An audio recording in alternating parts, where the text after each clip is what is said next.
So welcome to learning about rhetorical analysis. Thanks for being willing to try something new, and I hope that this works out. So, first things first, we need to define rhetorical analysis, and doing this should not be difficult because we have been kind of hurtling toward this as a concept the entire semester. So, when we think about rhetorical analysis, obviously we need to keep in mind the rhetorical situation, which, as we all know, consists of your purpose, speaker, audience, and then the arrow should actually say context, right? With the subject in the middle. And this shape, this diagram, should be familiar to you. And we see the way in which there's this cyclical nature where each component of the rhetorical situation really does rely on its fellows in order to kind of make cohesive sense. So what does this have to do with rhetorical analysis, and what is rhetorical analysis? Essentially, rhetorical analysis asks you to utilize the rhetorical situation to kind of break down a text and see what its constituent parts are saying so that we have a more holistic understanding of what the text is attempting to do and say and what it's attempting to get us to believe.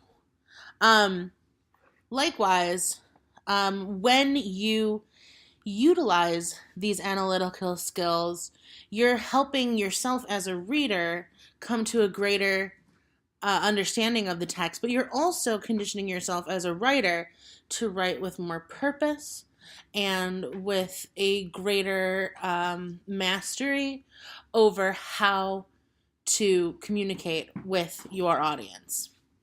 So, we need to keep in mind a couple things, though.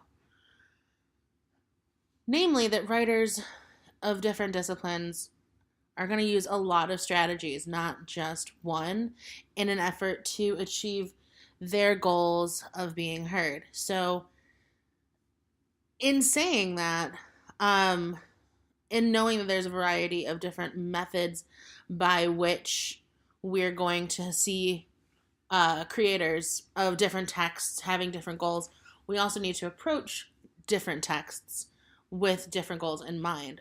So, for example, in this example, I say you absolutely should be analyzing a scientific article in a different way than you are going to analyze a text from the humanities, whether that's a film or a short story or a sculpture, right? Because there are different goals in mind, right? The creator created this specific text and not any other text, and there's a reason behind that, right? And so that should absolutely play a huge role in how you conceive of what the point of their text is, and therefore what their rhetorical situation might be.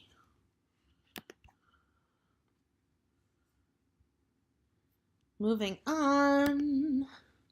So, a rhetorical analysis essay is kind of,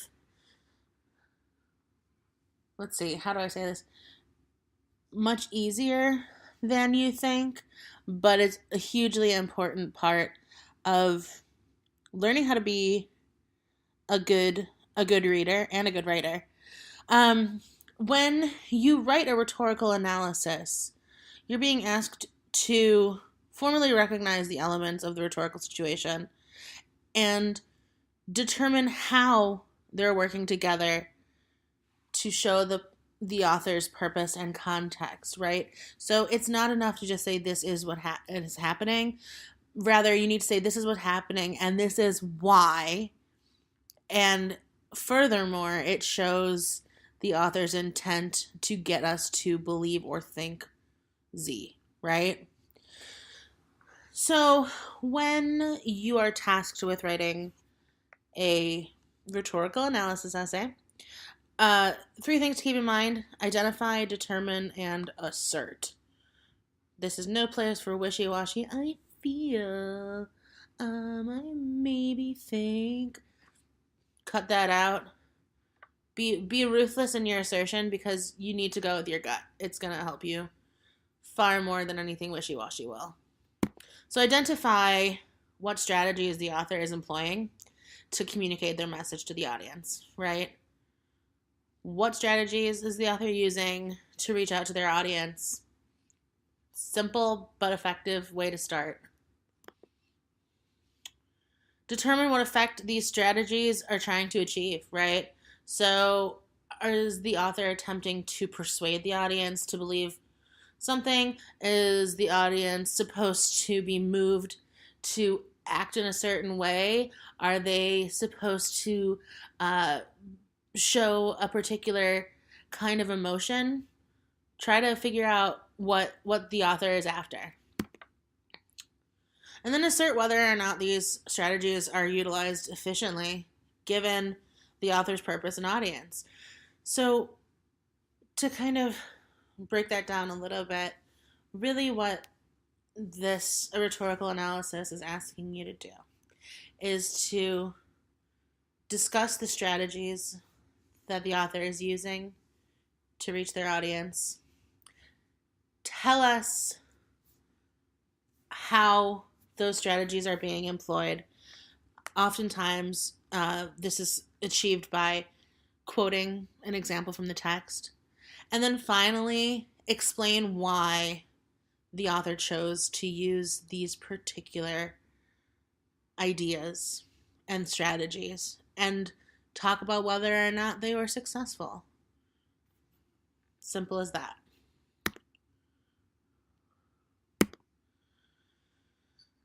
So before you set off on writing your first rhetorical analysis essay, a couple things to consider.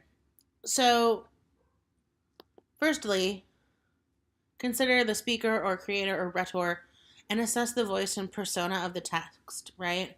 And there are a list of ideas here to get you started. You by no means have to answer every bullet point, but notice there are quite a few of them, and that's because different texts will kind of reveal this information in different ways. And it's really important to pin this down, right? Who is coming at you with all this information? What is their credibility? What is their claim to this kind of knowledge, right?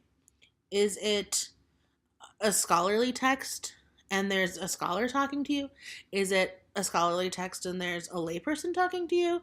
Is it a fictional text and there's an author talking to you through the persona of a character, right? It's important to riddle out these concepts early on. Then consider the targeted audience, right? We know that audience is hugely important. We spent the whole first segment talking about audience. So when you're thinking about audience, really try to pin down the specifics. What's the age, race, sex, physical characteristics, habits of the audience? How old are they? What's their economic or educational status? Where do they live? City, suburbs, country? Where are they in the moment they encounter the text? What is the prevailing set of values that this particular audience might share, right? Having a very specific understanding of audience, as you know so far, is super important in helping us figure out who the message is intended to be heard by, and that helps us figure out what the message might mean if we kind of trace it in reverse. And then when we look at the effectiveness of the text as a material or conceptual idea, really what I'm asking you to do here is not tell me whether or not the text was good or bad, right? Because that is not even evaluative, right? That's not based on anything other than taste. What we're asking in kind of looking at this evaluation is to talk about the success of the text's goal, whether or not it was met or it fell short, right? So, for example, look at how the work was organized, right? Was it really well organized and we understood kind of the linear thought pattern of the author, or was it really disjointed and very confusing and just kind of sloppily done? Was there evidence to support the claims that the author was making, or did they kind of just skirt the issue and kind of spend the entire text just like screaming their opinion, right? Think about the aesthetic aspects of the text, right? How does it look? Is it really neat and tidy?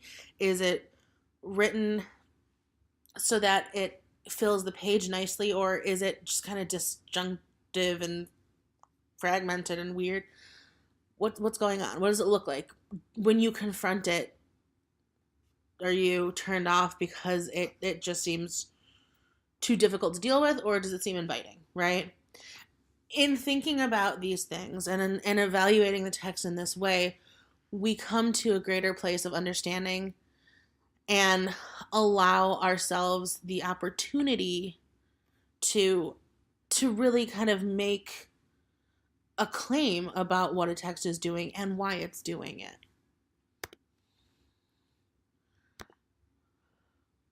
So when we perform a rhetorical analysis, we want to not only describe and analyze the text, but we want to evaluate it as well, right? We just talked about that.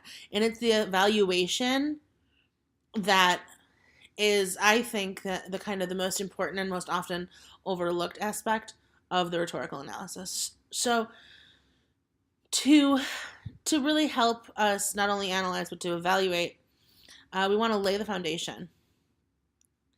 So really carefully engage the text. What is their thesis, right? What's the main idea? What are the rhetorical features of note, right? And not only, they use humor, but why do they use humor? They use a specific device. Great. I'm glad that you have identified it. But what device is it, and why is it used, right? You're also going to want to look through the text and not just pick out different devices and just kind of have a mismatch salad of choices, but you're really going to want to go through and see not only what choices the author is making, but what choices is the author making repeatedly, and try to figure out why they are doing that. What is so effective about this rhetorical choice that it's presented not once but twice or more, right? Similarly, you want to look at the structure of a text, right? If a text is fragmented and broken up and there's a lot of white space, or it's very kind of all over the place, it might not be sloppiness that made it that way. That hopefully is a choice that the author made, and it's up to you to figure out why they made it, right? And it's also up to you to figure out if that choice was a successful one or not.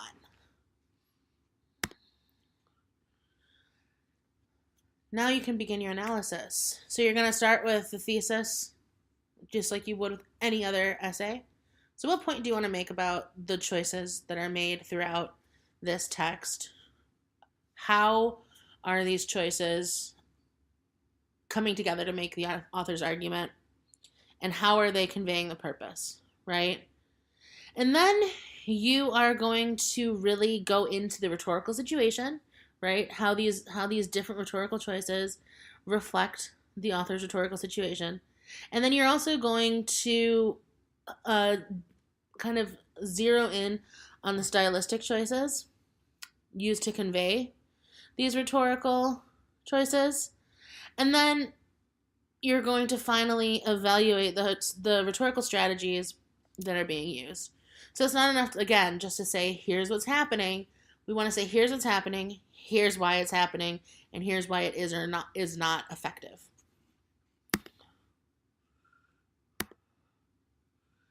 So here are some tips. If you're having trouble identifying the difference between summary and analysis, here's some examples. So a summary would be, Smith says global warming has negative effects and we should care about our world's future. Absolutely a totally fine summary of the idea of this fictional essay. But it isn't an analysis. It's simply saying what happened, right? In order for it to be an analysis, we need examples. We need to figure out why Smith is saying what he's saying and if he's saying it effectively. Therefore, Smith provides multiple negative effects of global warming and punctuates his sentences with exclamation marks, right? Notice we're giving examples, right? And we're also alighting on some very firm choices that Smith is making. Thus, he uses quantitative descriptions and punctuation to create a sense of urgency in his readers to care about the planet's status regarding global warming. So what this rhetorical analysis kind of nugget is saying is not only here's what Smith is getting at, but here are a couple examples of how he's conveying his argument. Here is the kind of umbrella under which they fall in terms of rhetorical choices. And here's why he's doing it, right? So it's not just that he's using exclamation points. It's that he's using punctuation as a rhetorical choice. And he's using punctuation as a rhetorical choice to reach out to his audience to create and engender a feeling, right? This urgency to care about the issue at hand, right? So if you are flummoxed at all when starting your analysis, always remember to just keep being specific. And it's always easier to overwrite and reel it back in later than it is to stop short and then have to go back and add. That's just a tip for life, man. So here we have some practice cartoons that you should definitely take a look at home, and absolutely go through this Prezi once more. We will go into some of these at greater depth later, but I think these are all really excellent visual examples of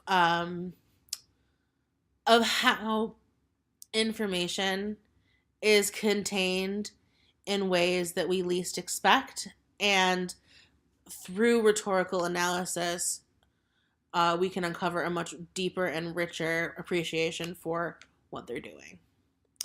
And then there's also more practice time. And these are several videos that I would love for you to watch, and then select one video to perform a rhetorical analysis of. All right. Back in a bit.